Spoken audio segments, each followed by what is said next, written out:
Hi friends, welcome back our YouTube channel Mathews curry world.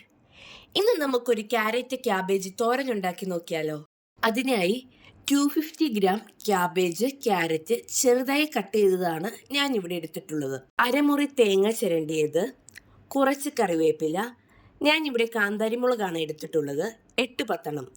സാദാ മുളക് use ചെയ്യുന്നതെങ്കിൽ 5 വേണ്ടിവരും.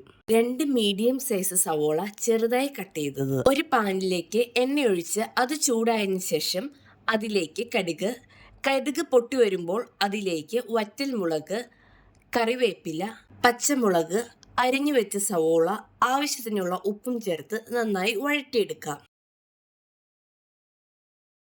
ഇതൊന്ന് വഴണ്ടു വരുമ്പോൾ ഇതിലേക്ക് 1/4 ടീസ്പൂൺ മഞ്ഞൾപ്പൊടി ചേർത്ത് ഇതിന്റെ പച്ചമണം മാറുന്നവരെ ഒന്ന് വഴറ്റിയെടുക്കാം. ഇനി ഇതിലേക്ക് ചിരണ്ടി വെച്ച തേങ്ങയിട്ട് ഒന്ന് മൂപ്പിച്ചെടുക്കാം. തേങ്ങ ഒന്ന് മൂത്ത് വരുമ്പോൾ നമുക്കിതിലേക്ക് ക്യാരറ്റ് ആഡ് ചെയ്ത് കൊടുക്കാം.